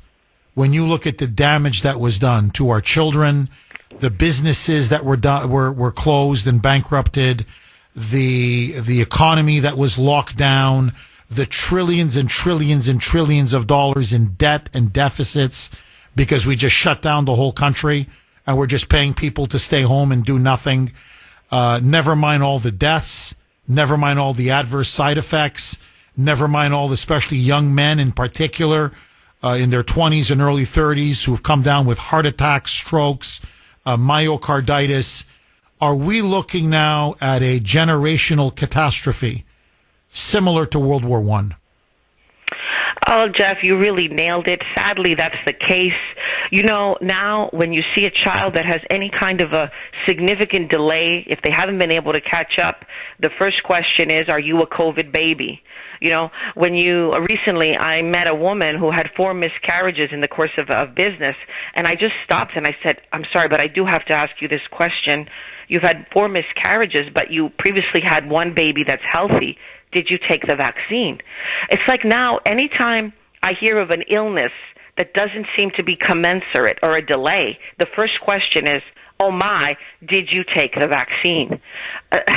So yes, we're going to be living with these consequences for decades to come. And what about the impact on women's fertility? We haven't begun to fully explore the consequences of that. You know, Grace, they protected themselves. Big Pharma, they control so many politicians, not just the medical establishment, but they control both parties. They control the media. As I've said many times, you look at CNN or Fox or MSNBC, it doesn't matter. Read any newspaper, New York Times, Washington Post, Wall Street Journal, full of Big Pharma ads. It doesn't matter. Print, television, it's every second ad is a Big Pharma ad. They protected themselves. They gave themselves legal immunity from any potential lawsuit. Do we now need to take on Big Pharma the way we take on big tech, the way we take on big government, the way we take on big business? Is Big Pharma now, should this now become a major priority for conservatives and patriots? Well, I think so, Jeff, absolutely. And in the COVID era, everything that they did, that legal immunity, that should be stripped from them. I mean, there's no way that they should be allowed to get away with this. And I've never fully seen a complete accounting of it, even a full public apology. And I think also, as individuals, everybody who participated in vilifying those who were crying foul should be apologizing. You know, to siblings who aren't talking to other siblings over this, they should be apologizing and saying, I'm sorry. So I think that what needs to happen is a full public accounting where the facts are completely known, properly covered, and then there has to be some kind of a price to be paid. And it's got to be to the point that it's no longer a matter of controversy. Just like we talk about some things and say, well, you know, the public findings were wrong, it should be widely dispersed and known to the point that those who even at all vilified others in this regard should be apologizing. So we need an accounting from top to bottom. We've got 1 minute left. When you found out after I came down with COVID that ivermectin worked so quickly and so effectively, and yet my doctor, all the nurses wanted to put me in a hospital immediately, the Fauci protocol as they called it, and put me on remdesivir, and then if that didn't work, on a ventilator. Did you feel betrayed by doctors, nurses, the medical establishment? Were you stunned that all they seem to care about is to put profits before people? Absolutely shocked and stunned, because at that time we knew that many institutions were politicized, but few of us quite grasped that even science could be politicized. Even the people you trust most, like doctors, could be politicized or could be compromised in some way. And Jeff, make no mistake about it, I lit a candle to St. Stephenus, a very sacred candle, and it was only, I believe, to this day, only because of my prayers that night that suddenly we had a nurse practitioner who a family friend called and came and gave us the ivermectin, that your life was saved. I do not know what would have happened had those two incidents not occurred. The prayer, and the candle, and then, of course, the ivermectin. 617-266-6868 is the number. Okay, this is what Grace texted me maybe 2 minutes ago on my personal cell phone. Jeff, I'll never forget it. It was Christmas Eve when I lit that candle, and Lisa is the nurse that came to our home. Lisa came that night. It was a miraculous night. All of these big pharmaceutical companies need to be stripped of all immunity. Otherwise, they're going to do it again. And I agree with Grace. I completely agree with Grace. And she adds this, Jeff, remember, most people here in Massachusetts couldn't even find ivermectin. Ultimately, more was shipped to us from another state. That's very true, from Iowa. That's where we were introduced to Dr. Molly James. and she gave us the prescription, the full dosage for ivermectin, and it came in, was it overnight delivery or whatever? And I'm 4 days, 4 or 5 days. I took the full dose, for my size, my height, everything, and I was back on my feet. But even what the nurse initially gave me, Lisa, she had a little bit on her, and she said, just trust me, take the ivermectin. I'm like, well, okay. And it was like a quarter or a third of the dosage that I should have been taking. And even then, I felt so much better. I knew it worked the first time she gave it to me. So when Fauci said it didn't work, he lied. When the media said it was horse dewormer, they lied. When the media said it didn't work, they lied. And by the way, every time I tell this story, which is all true, then YouTube takes it down. So I don't know if they're going to take it down after today's show, but, someone posts my show on YouTube, the whole show, and they just take it down. YouTube takes it down. I guess because they know that Big Pharma doesn't want people to know that ivermectin and hydroxychloroquine, by the way, cheap, pennies on the pill, and been around for 50, 60, 70 years, that they were the most effective things to combat COVID-19, infinitely better than all of these jabs. 617-266-6868. Okay, well, all right, so you're saying that's not us that's taking it down, or that's not us that's... Okay, so Sandy's upset because the YouTuber who's posting my show, that's pirated. We're not putting up the show on YouTube. You're supposed to, you can download it off the podcast, which is because I get ratings for that. I get credit for that. So hopefully if you do listen to the show via streaming, or you want to, hear the whole show, do it through the podcast or do it through streaming. But if you do it through YouTube, I don't get any ratings. So this pirater is putting up the show on YouTube without the permission of us. Anyway, but I'm just saying that, YouTube, the show is never censored unless I mention ivermectin. I tell this story and bang, it's the whole show, it's gone. So anyway, we shall see. 617-266-6868. Eric in Plymouth. Thanks for holding, Eric, and welcome. My call, love you. Thank you, Eric. Yeah. Trust the science, huh? Yeah. Trust Trump? No. Okay, this for the greater good? No. Communism? No. Okay? These were crimes against humanity, okay? These were pictures that Trump had been during the campaign. Okay, he had the goods. We got the goods. We know the goods. We know what they are. These are crimes against humanity. The Fauci and the Epstein. Okay, there's nothing being stated by the Bondies of actions being going to be administered by the administrative state, the swamp. So there's something going on in U.S., Fauci, China, okay, just like Epstein, International. It's freaky. And here we are, July 4th, right, Jeff? And the big, beautiful bill. Yeah.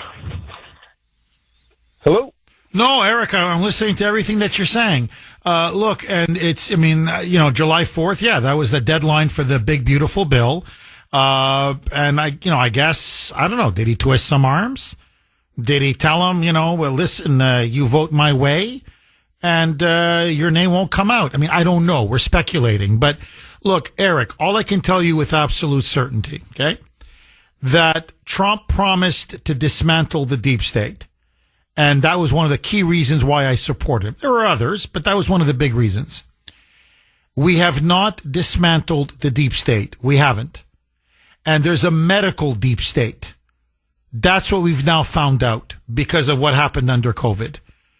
There was the National Institutes for Health, the the Centers for Disease Control, the FDA, Fauci, Collins, the whole gang of criminals. There is a medical deep state, and it's very well protected, and it works in the shadows. And they're doing everything they can to keep them protected. Now, Kash Patel and Dan Bongino, it's not just Pam Bondi, to be fair. Kash Patel said he was going to go after Fauci. Where is he? Dan Bongino said he was going to go after Fauci. Where is he? Kash Patel said he was going to leave no stone unturned to expose the truth of what happened. Remember, he's the head of the FBI, for God's sake. About how the origins of COVID and how our own medical people were involved in funding this gain-of-function research. 617-266-6868 is the number. Okay, I want to read this. It's from 603, and it's from Kevin, dear friend of mine, huge supporter of the show. And here's what he wrote, and it is so on point. Please, all of you, you need to listen to this, because I think it really encapsulates what we've been talking about now for the last 3.5 hours. Jeff, I want to go back to the question that you asked Grace about how she felt when you were sick with COVID and were then given ivermectin, and I want to give you my experience as well. When I came down with COVID in 2020, I became very sick. I was sick for 17 days, and no matter what I did to treat it, it only got worse and worse, to the point that it started to get scary. So I finally reached out to a frontline doctor friend in another state, and she immediately prescribed me hydroxychloroquine from her local pharmacy and had it overnighted to my house. Now listen to this. After taking HCQ, hydroxychloroquine, I started feeling better in about 3 hours. And within a day or two, I felt better. After getting well, I remember how angry I felt for society because I knew firsthand they were being lied to, and a remedy that worked well and fast was purposefully being kept from them. All of that suffering and death was completely needless, and I found that fact absolutely infuriating. You know, Kevin, 603, but you know, Kevin, up in New Hampshire, it's funny, I had the exact same reaction.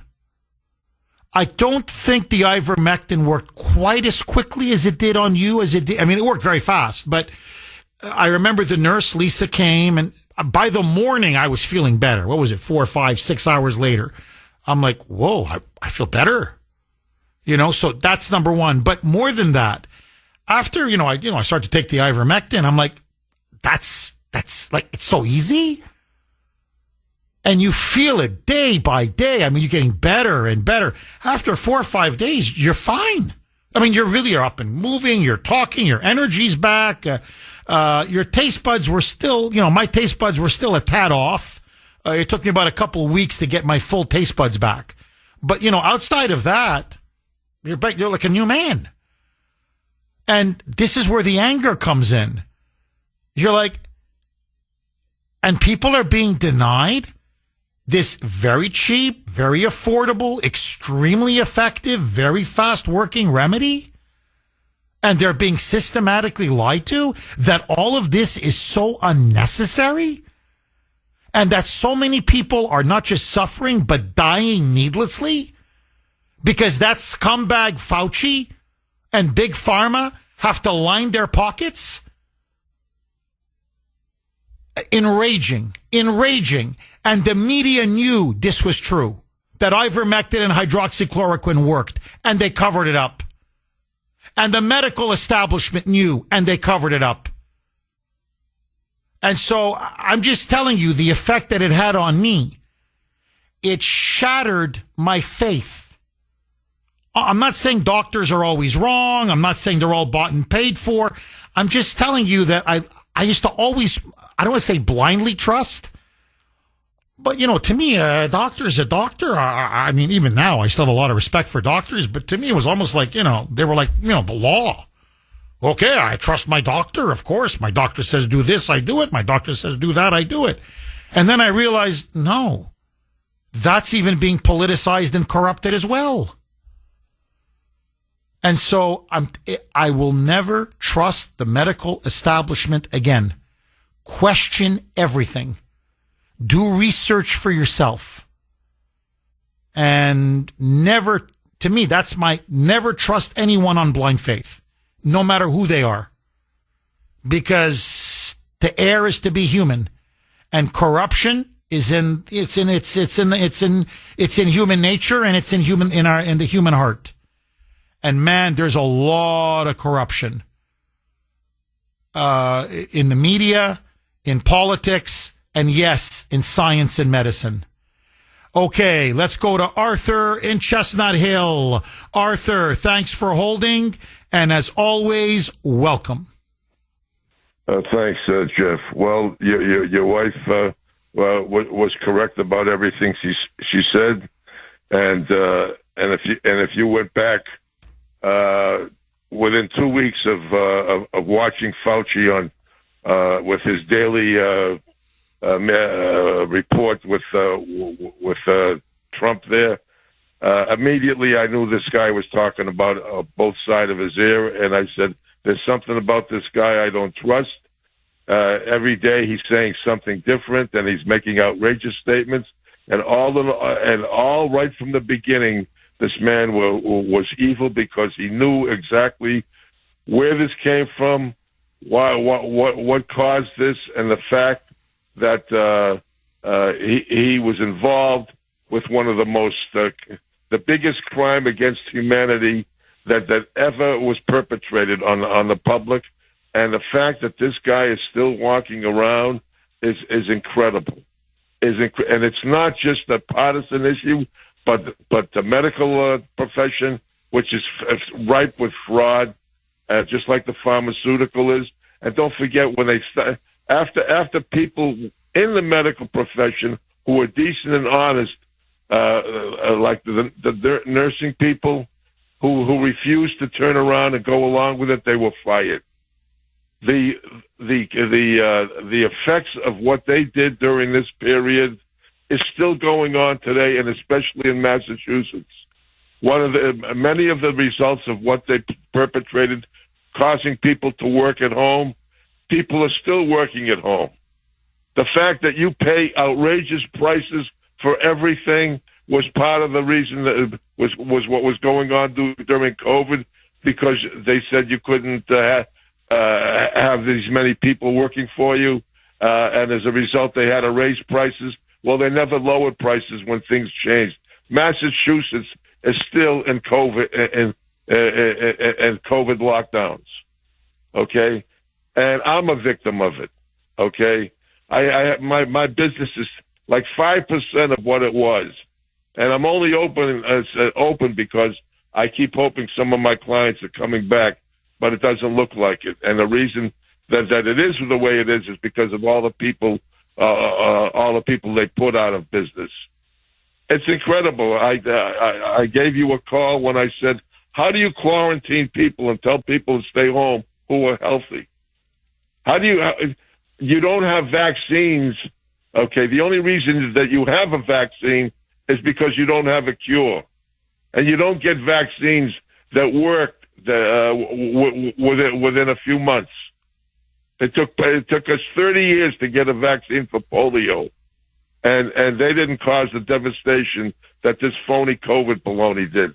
They said that I had. By the way, I never took a vaccine, but that was because I didn't have to abide by a company rule because I was the company. But the people who were forced to have these shots, and my best friend died because of a COVID shot, and nobody has been prosecuted. Nobody has been prosecuted. What does it take for the people to rise up? I mean, the other side rises up, and nothing happens to them for rising up, but we don't rise up.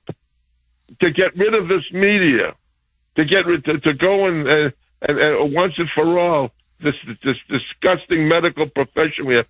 RFK is the only one who fortunately we have fighting for us. You're right. No, Arthur, as usual, you're right on every single count. Okay, Chicken Little. Do you think he's ever going to see the inside of a jail cell? That's all I want for Christmas. That's it. Or I'll take a massive civil lawsuit where he loses his shirt. Okay? I'd rather jail, but if you won't give me jail, Santa, give me a big class action lawsuit, and I'm still a happy man. Carlos in New Bedford. Thanks for holding, Carlos, and welcome. Thank you, Jeff. So I'm going to answer that question. No, you'll never see it. You'll never see Fauci in there. What we need is a Tony Montana character. On a serious note, though, I knew I was. That is a great Tony Montana. You do that is a really good Tony Montana.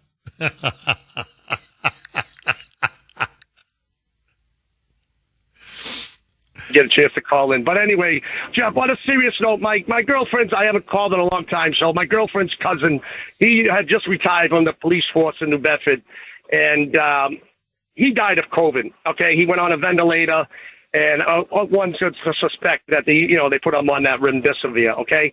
So, also, my girlfriend's co-workers ended up getting a shot.